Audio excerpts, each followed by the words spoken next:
मित्रों, जीविका मंत्रा में आपका स्वागत है। आज हम आपको भगवान शिव और माता पार्वती की बड़ी ही अद्भुत कथा सुनाने जा रहे हैं। माता पार्वती ने भगवान शिव से 3 प्रश्न पूछे। संसार में सबसे नर्म क्या है? दूसरा प्रश्न, संसार में शरबत से भी मीठा क्या है? और तीसरा प्रश्न, इंसान किन आदतों के कारण गरीब और धनवान होता है?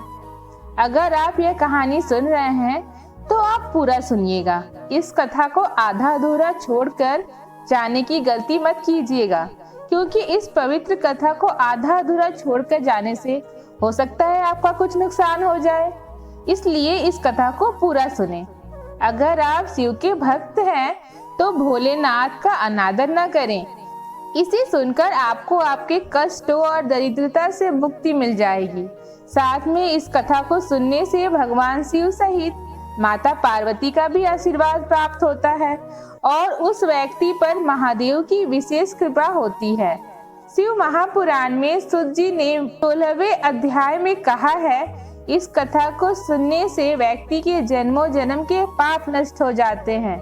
तो चलिए हम इस पावन कथा का आरंभ करते हैं। एक बार माता पार्वती भगवान भोलेनाथ के साथ संसार का भ्रमण करने निकली। भ्रमण करते समय उन्होंने संसार की दशा देखी। जब वापस कैलाश पर आईं तो भगवान शिव से माता ने कहा, हे प्राणनाथ, मेरे मन में 3 प्रश्न चल रहे हैं। कृपया आप मेरे मन में उठ रहे इन प्रश्नों का समाधान कीजिए। भगवान शिव ने कहा, हे प्रिय पार्वती, पूछो तुम्हारे मन में कौन से प्रश्न हैं जो तुम्हें व्याकुल कर रहे हैं। माता पार्वती ने कहा, जब मैं पृथ्वी लोक पर गई थी तो मैंने देखा कि कई व्यक्ति अपने माता पिता के साथ बहुत ही अच्छा आचरण कर रहे हैं और कई व्यक्ति अपने माता पिता को अथाह दुख दे रहे हैं। वे अपने माता पिता का तनिक भी सम्मान नहीं कर रहे हैं। और मैंने देखा कि कोई बहुत सुखी है, बहुत संपन्न है और बहुत खुश भी है, पर मैंने देखा कि कुछ लोग दुखी भी हैं और गरीब भी हैं। भगवान, मेरे 3 प्रश्न हैं, उनका निवारण करें। माता पार्वती ने कहा, मेरा पहला प्रश्न है, संसार में सबसे नरम चीज क्या है? और दूसरा प्रश्न है, संसार में सबसे मीठा क्या है? और तीसरा प्रश्न, इंसान किन आदतों से गरीब और अमीर होता है? माता पार्वती के वचनों को सुनकर भगवान शिव ने कहा, पार्वती, चलिए मैं आपको एक कथा सुनाता हूँ और आप ध्यान से सुनिएगा, सोइएगा तनिक भी नहीं। माता पार्वती ने कहा, हे प्रभु, आप तो कथा सुनाइए, मैं तनिक भी निद्रा में नहीं जाऊंगी। भगवान शिव ने कहा, मैं आपको एक कथा सुनाता हूँ जिनमें इन तीनों प्रश्नों का उत्तर मिल जाएगा। तो ध्यान से सुनिए। कथा इस प्रकार है। किसी नगर में एक बहुत बड़ा सेठ रहता था जो बहुत धनवान था। वह दूर दराज जाके विदेशों में व्यापार किया करता था। उनकी 3 पुत्रियां थीं। तीनों अत्यंत सुंदर और गुणवान थीं। तीनों पुत्रियां देखने में एक राजकुमारी की तरह लगती थीं। जैसे लगता था कि वे तीनों सेठ की नहीं, अपितु किसी राजा महाराजा की बेटी है। अब इस प्रकार से उनका जीवन बहुत सुखपूर्वक गुजर रहा था। एक दिन सेठ को विदेश में व्यापार करने के लिए जाना पड़ा। तो उनके मन में विचार आया कि मैं विदेश से व्यापार के लिए जा रहा हूँ, तो क्यों न अपनी पुत्रियों के लिए कुछ न कुछ चीजें वहाँ से खरीद कर अपनी पुत्रियों को दे दूं। ऐसा विचार कर सेठ ने अपनी पत्नी के पास जाकर कहा कि सेठानी जी, मेरे मन में एक विचार आया है कि यदि मैं विदेश में व्यापार के लिए जा रहा हूँ तो क्यों ना अपनी पुत्रियों के लिए वहाँ से कोई चीज खरीद कर ले आऊं और उन्हें दे दूं। अपने पति की बात सुनकर सेठानी ने कहा, आप विदेश जा रहे हैं, कोई ना कोई सामान पुत्रियों के लिए लेकर आएंगे, यह तो अच्छी बात है, पर आप अगर पुत्रियों से पूछ लेंगे कि उन्हें क्या चाहिए तो वो ज्यादा अच्छा होगा। यह सुनकर सेठ अपनी तीनों पुत्रियों को अपने पास बुलाता है और सबसे बड़े पुत्री से पूछता है, बेटी, तुम मुझसे कितना प्रेम करती हो? बड़ी बेटी ने कहा, पिताजी मैं आपको अपने प्राणों से भी ज्यादा प्रेम करती हूँ। यह सुनकर पिता बहुत खुश हुआ और कहा, बेटी मैं विदेश जा रहा हूँ, तुम्हें क्या चाहिए बताओ। यह सुनने के बाद बेटी ने कहा, पिताजी आप विदेश जा रहे हैं तो मेरे लिए एक सोने की थाली लेकर आइएगा। पिता ने कहा, ठीक है बेटी, जैसा तुम बोलो। उसके बाद पिता ने अपनी दूसरी पुत्री को बुलाया और पूछा, बेटी तुम मुझसे कितना प्रेम करती हो। पुत्री ने कहा, पिताजी मैं आपको बहुत प्रेम करती हूँ। इतना सुनकर वह सेठ अत्यंत खुश हुआ। फिर उसने कहा कि पुत्री यह बताओ, मैं विदेश जा रहा हूँ, तुम्हें क्या चाहिए। फिर पुत्री ने कहा, पिताजी आप मेरे लिए एक सोने का पंखा ले आइएगा। यह सुनकर सेठ ने कहा, बिल्कुल, मैं तुम्हारे लिए पंखा जरूर लेकर आऊंगा और वह भी सोने का। अब इसके बाद बारी थी तीसरे पुत्री की। सेठ ने अपनी तीसरी पुत्री से पूछा, पुत्री मुझे कितना प्रेम करती हो। यह सुनने के बाद बेटी ने कहा, मैं आपको नमक के बराबर प्रेम करती हूँ। अपने बारे में नमक शब्द सुन के पिता को बड़ा क्रोध आया। यह सुनकर सेठ को तनिक भी अच्छा नहीं लगा। उसने कहा, पुत्री तुम मुझे जरा भी प्रेम नहीं करती, एक नमक के बराबर प्रेम करती हो, मैं तुम्हें कुछ भी नहीं लाकर दूंगा। यह कहकर पिता अपनी विदेश यात्रा पर चला जाता है और कुछ दिन बाद वापस लौट आता है और अपनी दोनों पुत्रियों के लिए उनके द्वारा कही गई चीजें ले आता है और उसे अपनी बड़ी बेटी को सोने की थाल दे दी और मछली बेटी को सोने का पंखा और तीसरी बेटी से कहा, बेटी तुमने मेरा बड़ा अपमान किया है, तुम मुझे बिल्कुल भी प्रेम नहीं करती, नमक के बराबर प्रेम करती हो, इसलिए मैं तेरे लिए कुछ भी नहीं लाया और ना ही जीवन भर तुझे कुछ भी देने वाला हूँ। यह सुनकर उस पुत्री को जरा भी दुख नहीं हुआ, वह वैसे ही प्रसन्न रही और बाकी दोनों पुत्रियां अपना अपना उपहार पा बड़ी मग्न हो गई। अपना उपहार पाके फूले नहीं समा रही थी। उनके साथ ही उनकी छोटी बहन जो सबसे छोटी थी, उनकी खुशी में ही बहुत खुश थी। कुछ दिन बीतते हैं तो उनके नगर में एक राजकुमार घोड़े पे सवार होकर नगर भ्रमण के लिए आते हैं। राजकुमार को प्यास लग जाती है तो संयोग से वह राजकुमार उस सेठ के घर पहुंच जाता है। उस सेठ से पानी पिलाने का आग्रह करता है।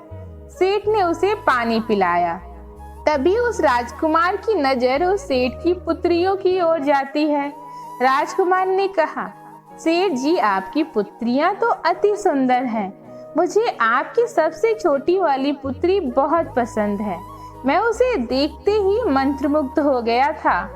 मैं उससे विवाह करना चाहता हूँ। यह सुनने के बाद सेठ ने कहा, राजकुमार आप मेरी पुत्री से विवाह करना चाहते हो, यह तो अच्छी बात है, यह मेरी पुत्री का सौभाग्य है, लेकिन मेरे पास मेरी दो बड़ी बेटियां हैं और तीसरी वाली से बड़ी हैं, तो इसलिए मैं बिना उन दोनों की विवाह किए अपनी तीसरी पुत्री का विवाह नहीं कर सकता। यदि तुम्हारी इच्छा हो तो तुम मेरी बड़ी बेटी से विवाह कर सकते हो। आगे भगवान शिव कहते हैं, पार्वती तुम सो मत जाना, मेरी बातों को ध्यान से सुनना।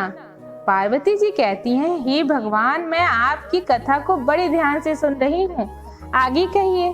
भगवान शिव ने कहा कि वह राजकुमार सेठ से कहता है, मैं आपकी बड़ी पुत्री से विवाह कर लूंगा, लेकिन मुझे उससे पहले अपने माता पिता की आज्ञा लेनी होगी। इसके लिए मुझे आपकी पुत्री को अपने साथ राजमहल ले जाना होगा। यदि मेरे पिताजी आपकी पुत्री को पसंद करते हैं तो मैं आपकी पुत्री से विवाह कर लूंगा। तब उसके लिए सेठ जी तैयार हो जाते हैं। सेठ ने कहा, हे राजकुमार मुझे आप पे पूरा विश्वास है, आप इस नगर के होने वाले महाराजा हैं, इसलिए आप मेरी बड़ी पुत्री को अपने साथ ले जा सकते हो। यह सुनकर वह बड़ी पुत्री अपने पिता का आज्ञा पाकर उस राजकुमार के साथ उसके महल चली जाती है। राजकुमार उसकी पुत्री को महल ले जाकर खूब आदर सत्कार करता है। उस राजकुमार ने उस लड़की को एक बहुत ही नर्म मुलायम बिस्तर पर बैठने के लिए कहा। वह लड़की बिस्तर पर बैठ गई और बड़े ही आनंदित हो उठी। उससे वह बहुत ही नर्म सा लगा। उसके बाद राजकुमार ने शरबत पीने के लिए दिया। जो शरबत अत्यंत मीठा और सुगंधित था।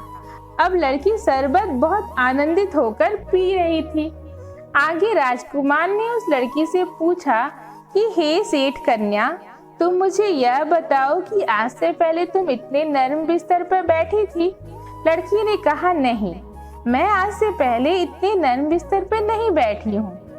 यह बिस्तर तो अत्यंत ही नर्म है।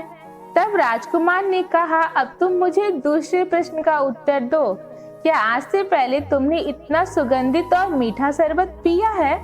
यह सुनकर उस लड़की ने कहा, नहीं राजकुमार, आज से पहले मैंने इतना सुगंधित और मीठा शरबत नहीं पिया है। तब राजकुमार ने कहा, तुम मेरी पत्नी और राज्य की रानी के योग्य नहीं हो। जिस कन्या ने आज से पहले इतना मीठा शरबत नहीं पिया और आज से पहले इतने नर्म बिस्तर पर नहीं बैठी हो, मैं उसके साथ विवाह नहीं कर सकता। वह मेरी रानी बनने के योग्य नहीं है। यह कहने के बाद राजकुमार उस लड़की को उसके पिता के घर छोड़ देता है और सेठ से कहता है, अब मैं आपकी दूसरी पुत्री को अपने साथ ले जाना चाहता हूँ, क्योंकि आपकी बड़ी पुत्री मेरी परीक्षा में असफल हुई है। इसलिए मैं आपकी बीच वाली पुत्री की परीक्षा लेना चाहता हूँ। यदि वह इस परीक्षा में उत्तीर्ण हो गई तो मैं उसे अपनी महारानी बना लूंगा। यह सुनकर उस सेठ ने राजकुमार के साथ अपनी पुत्री को भेज दिया। राजकुमार उस दूसरी पुत्री को भी अपने राजमहल ले जाता है। उसी प्रकार उसे शरबत देता है और नर्म बिस्तर पे बैठने को बोलता है। और अंत में राजकुमार ने उस लड़की से पूछा, ही सेठ कन्या, क्या आज से पहले इतना मीठा शरबत पिया है? इतने नर्म बिस्तर पर बैठी हो? यह सुनने के बाद उस लड़की ने कहा, नहीं राजकुमार, आज से पहले इतने नर्म बिस्तर पर नहीं बैठी हूँ और ना ही आज से पहले इतना मीठा और सुगंधित शरबत पिया है। यह अत्यंत ही मीठा है। आगे माता पार्वती ने भगवान से पूछा, तो प्रभु आगे क्या हुआ? भगवान शिव ने कहा, हे पार्वती, आगे सुनो। उस राजकुमार ने उस लड़की से कहा, हे सेठ कन्या, तुम मेरी पत्नी बनने के योग्य नहीं हो।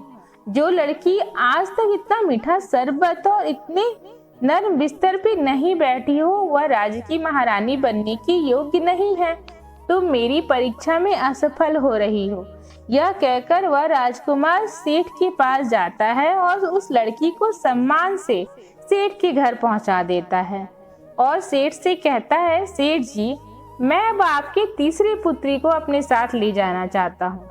वह सेठ अपनी पुत्री को उस राजकुमार के साथ भेज देता है।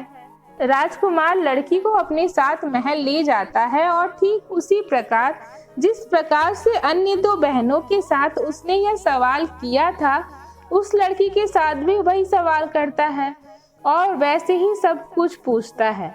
उसने उस लड़की को नर्म बिस्तर पर बैठाया और मीठा शरबत पीने को दिया और पूछा, हे सेठ कन्या, मेरे सवाल का उत्तर दो। मेरा पहला सवाल है, क्या तुम आज से पहले इतने नर्म बिस्तर पर बैठी हो? और दूसरा सवाल है, क्या तुमने आज से पहले इतना मीठा शरबत पिया है? यह सुनकर उस लड़की ने मुस्कुराते हुए कहा, हाँ राजकुमार, मैं आज से पहले इससे भी नर्म चीज पर बैठ चुकी हूँ। वह चीज है मेरी माँ की गोद, क्योंकि माँ की गोद दुनिया में सबसे नर्म जगह है जहाँ व्यक्ति बहुत ही सुकून का अनुभव करता है। मेरी माँ की गोद इस संसार में सबसे नर्म जगह है। वहाँ मैं सुरक्षित भी महसूस करती हूँ और जिनकी गोद में मैं खेली हूँ, मैंने अपना बचपन बिताया है। मुझे उनके बाद इतनी नर्म जगह कभी कहीं नहीं मिली। मेरी माँ की गोद सबसे नर्म जगह है। यह सुनने के बाद राजकुमार बहुत प्रसन्न हुआ और उसने कहा, अच्छा तो हमारे दूसरे सवाल का जवाब दीजिए। लड़की ने कहा, हाँ, मैंने आज से पहले इससे भी मीठा शरबत पिया है। वह शरबत कुछ और नहीं, मेरी माँ का दूध है, क्योंकि संसार में एक शिशु के लिए माँ का दूध सर्वोपरि है, अमृत के समान है। अगर वह अमृत है तो संसार में सबसे मीठा हुआ। मैंने इस संसार का सबसे मीठा शरबत यानी अपनी माँ का दूध पिया है। यह सुनने के बाद वह राजकुमार इतना प्रसन्न हुआ कि उसकी अपनी खुशी का ठिकाना ही नहीं रहा। उसे अपनी योग्य पत्नी मिल चुकी थी। उसे उस राज्य की महारानी मिल गई थी। उस राजकुमार ने सेठ से याचना की और उस लड़की से विवाह कर लिया। अब तीसरी सबसे छोटी बेटी अब महारानी बन चुकी थी। जब वह महारानी बन जाती है तो उसने अपने पिता को अपने घर दावत पे बुलाया। माता पार्वती ने भगवान शिव से कहा, हे भोलेनाथ, आगे क्या हुआ?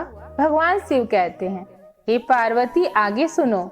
सेठ की पुत्री ने अपने पिता को दावत पे बुलाया तो उनके दावत में सभी सब्जियों को मीठा बनवाया था। किसी भी सब्जी में नमक नहीं डलवाया और बहुत सारे मेवे, मिश्री और अन्य प्रकार के बहुमूल्य मसाले डलवाए।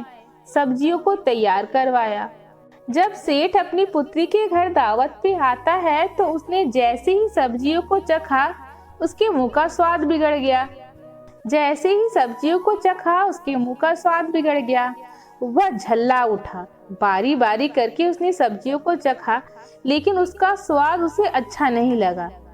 भले ही वह सब्जियां कितनी ही प्रकार की मेवा मिश्री में क्यों न पकी हों, लेकिन बिना नमक के वो बहुत ही फीकी और बेस्वाद सी लग रही थी, क्योंकि उसमें नमक नहीं था।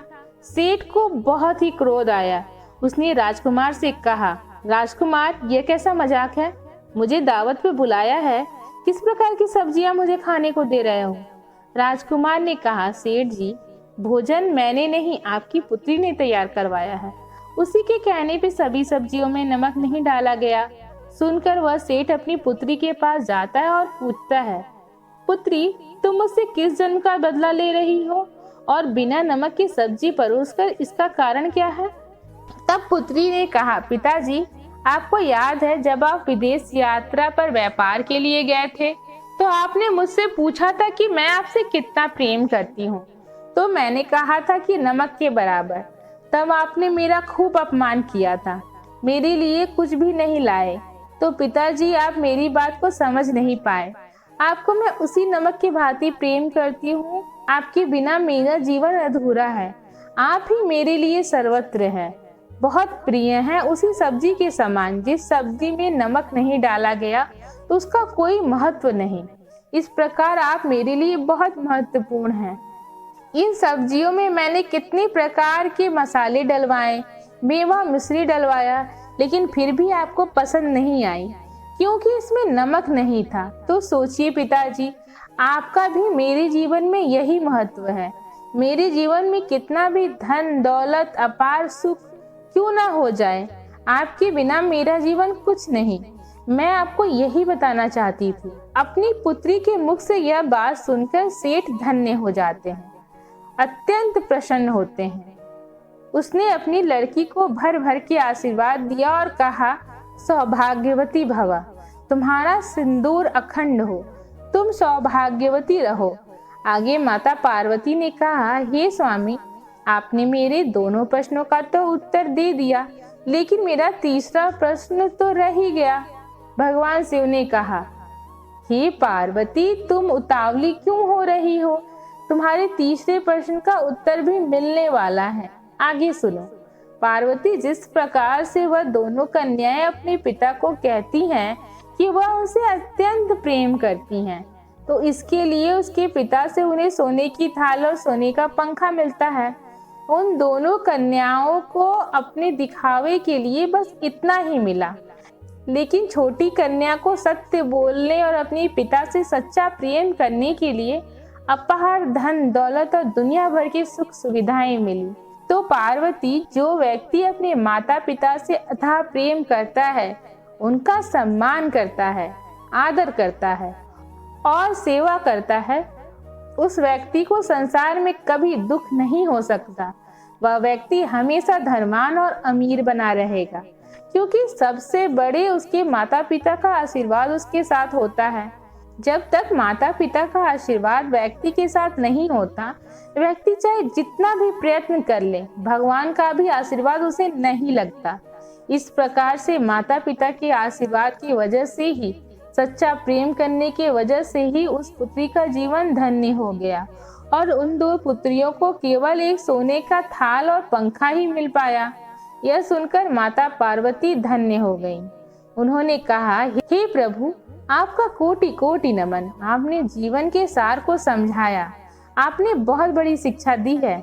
इस प्रकार से भगवान शिव ने माता पार्वती को उनके प्रश्नों का उत्तर बताया कि संसार में सबसे मीठा माँ का दूध है जो अमृत के समान है, और संसार में सबसे नर्म जगह माँ की गोद है। और तीसरा प्रश्न, इंसान अपनी आदतों से अमीर या गरीब होता है। जो इंसान अपने माता पिता की सेवा भावना जैसे करता है वह वैसे अमीर या गरीब बनता है। उम्मीद है आप सभी को यह वीडियो अच्छी लगी होगी। आप सभी प्लीज कमेंट बॉक्स में बताएं कि आपको ये कथा कैसी लगी और इस कथा में दी गई शिक्षा कैसी लगी। अगर आपको ये वीडियो पसंद आई है तो वीडियो को लाइक करें, कमेंट करें और शेयर करें। और साथ ही आप अगर चैनल पे नए आए हैं तो चैनल को सब्सक्राइब करके ही जाएं और बोले हर हर महादेव। धन्यवाद।